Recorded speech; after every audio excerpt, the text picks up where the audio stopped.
नमस्कार दोस्तों, आज मी आपल्यासमोर एक असा व्हिडिओ घेऊन आलो आहे. तो आपण शेवटपर्यंत स्किप न करता बघा, कारण या व्हिडिओमध्ये आपल्याला आपल्या निसर्ग सौंदर्याचे पण चांगले सुंदर असे दर्शन घडणार आहे. म्हणून हा व्हिडिओ आपण शेवटपर्यंत बघा आणि त्याआधी आपण या व्हिडिओला लाईक व सबस्क्राईब करा, म्हणजे आपल्याला मी असेच रोज नवनवीन व्हिडिओ दाखवत जाईल. मी आज सकाळी मॉर्निंग वॉक करत असतानाचे ही चित्रीकरण केले आहे. तसा मी रोज मॉर्निंग वॉक करतो, पण आज मला वाटले की यावर एक आपण व्हिडिओ बनवावा, कारण आपणही अशा व्हिडिओची प्रेरणा घेऊन मॉर्निंग वॉक कराल व आपली प्रकृती तंदुरुस्त ठेवण्याचा प्रयत्न कराल. म्हणून मी हा व्हिडिओ आपल्याला दाखवत आहे. या व्हिडिओमध्ये सकाळचे सुंदर असे वेगवेगळ्या भागातील दृश्य टिपले आहेत. हा व्हिडिओ आपण शेवटपर्यंत बघा, म्हणजे मी रोज नियमितपणे किती चालतो, ते किती किलोमीटर आहे याची सविस्तर माहिती या व्हिडिओच्या शेवटी आहे. तरी आपण हा व्हिडिओ शेवटपर्यंत बघा.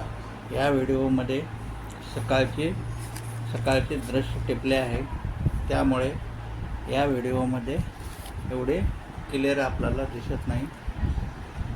धुकट असं वातावरण असल्यामुळे थोडं धुकं पण या ठिकाणी जाणवत आहे. आजकाल पावसाळ्याचे दिवस जवळ आल्यामुळे वातावरणात थोडे फार चेंज झाले असल्यामुळे सकाळचे वातावरण आजकाल फार एकदम ढगाळ असते. अशा पद्धतीने मी ह्या व्हिडिओमध्ये सकाळचे दृश्य टिपले आहे. तरी आपल्याला हा व्हिडिओ कसा वाटतो ते व्हिडिओच्या शेवटी लाईक व कमेंट्स करून जरूर सांगा, म्हणजे मी आपल्याला असेच वेगवेगळ्या ठिकाणचे दृश्य सुंदर असे मांडण्याचा प्रयत्न करेन. तरी आपण हा व्हिडिओ शेवटपर्यंत स्किप न करता बघा.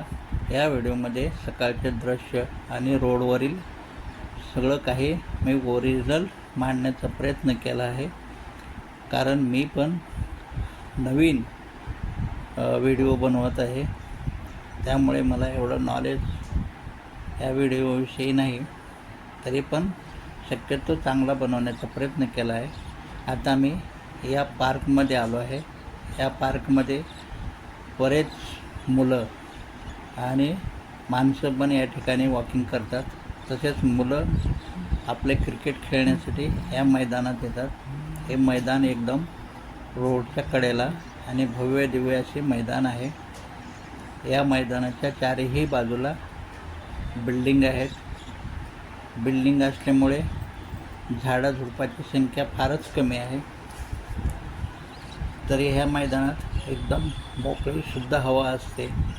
म्हणून मी पण ह्या मैदानात 2-3 राऊंड मारतो आणि पुन्हा परत रोडवरती जाऊन दुसऱ्या भागात जात असतो. या मैदानाचे हे दृश्य आहे. हे मैदान खेळण्यासाठी खूप छान आहे. या मैदानात दुसरे व्यायाम करण्यासाठी या ठिकाणी भरपूर जिमच्या साधनं लावलेली आहेत. आता मी या मैदानाच्या बाहेर पडलो. बाहेर पडल्यानंतर लगेच हा डांबरी रोड समोरच आहे. या रोडवरून मी वॉकिंग करत पुढे रस्त्याने जात आहे. हा एक चौक आहे. या चौकातून पुढे मी बरंच काही अंतरावर अजून जाणार आहे. पुढे आता या पुढील साईडला कुठेही गार्डन वगैरे काही नाही. एकदम सरळ असा थेट रस्ता आहे. या रस्त्यामध्ये सकाळचे वातावरण असल्यामुळे फार शुद्ध असे हवा व चांगलं दृश्य सुंदर दिसते. ते आपल्याला कसे वाटले ते आपण कमेंट्स करून जरूर सांगाल, अशी मी अपेक्षा करतो.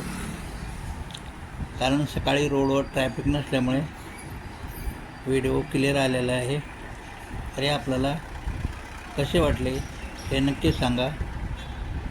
या व्हिडिओमध्ये शक्यतो मी ओरिजिनल दृश्य टिपले आहे. तरी आपण ह्या व्हिडिओचे मोटिवेशन घेऊन व्यायामाला सुरुवात करावी अशी माझी अपेक्षा आहे.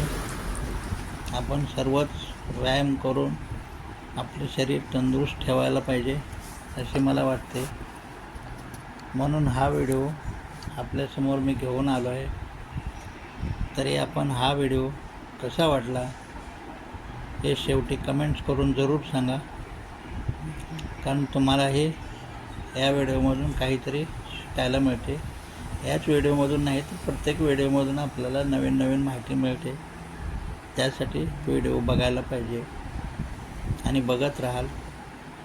आता मी दुसऱ्या साईडच्या रोडवर गेलो आणि सरळ हा रस्ता आता इंद्रायणी नदीच्या काठावर जात आहे. हा पण रस्ता एकदम सुटसुटीत आहे. आजूबाजूला सोसायट्या असतात. सोसायट्यामुळं हवा पॅक होते. म्हणून आजकाल आपल्याला ऑक्सिजन घेण्यासाठी खुले मैदान शोधावे लागते.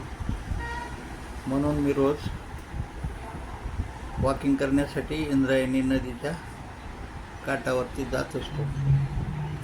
कारण या ठिकाणी वाहनाची पण रेलचेल कमी असते.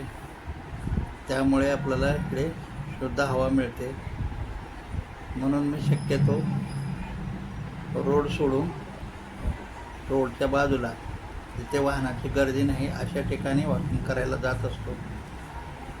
आपण रोडवर न वॉकिंग करता एखादे मैदान शोधून वॉकिंग करा. आता मी पक्ष्यांचा आवाज जशाला जसा टिपला आहे. हा कसा वाटला हे आपण सांगावे. या ठिकाणी पक्ष्यांना खाऊ घालतात. त्यामुळे ते कावळे, कबूतर, इतर काही पक्षी किलबिलाट करत गोळा होतात. यांचा आवाज मला एकदम ओरिजिनल ऐकायला मिळेल. ते पक्षी पण कसे खेळतात, बागडतात ते पण आपल्याला पाहायला मिळेल. कारण आजकाल कावळे पाहणे पण फार दुर्मिळ झालेले आहे. असेच कुठंतरी आपल्याला कावळे कधीतरी पाहायला मिळतात. पूर्वी कावळे ही आम गोष्ट होती, कुठेही पाहायला मिळायची. पण आजकाल तसे नाही. कावळे आपल्याला पाहण्यासाठी शोधावे लागतात. तरी आपण या व्हिडिओमध्ये पक्ष्यांचे पण दर्शन घेऊ शकता. आता मी इंद्रायणी साईडच्या रोडवर आलो. अशा पद्धतीने हा रोड एकदम सुनसान आहे. सकाळी या रोडवरती बिलकुल वाहनाची गर्दी नसते. तरी बघा हा रोड आपल्याला कसा वाटतो ते सांगा मला. अशा ठिकाणी वातावरण एकदम छान, सुंदर आणि मोहक असते. तरी आपण आजूबाजूला कुठेतरी अशी जागा शोधा. त्याच्यानंतर मी आता थोड्या वेळाने एकदम इंद्रायणी काठावर जाणार आहे.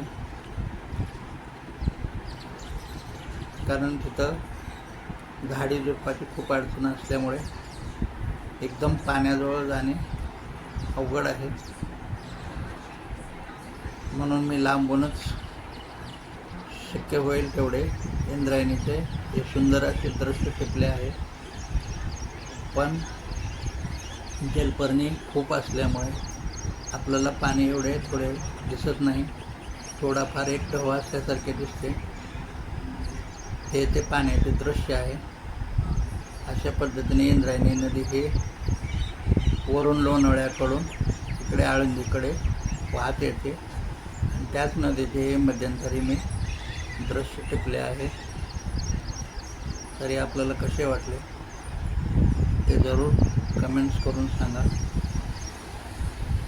म्हणजे मला पण कळेल की आपल्याला हा व्हिडिओ आवडला आहे.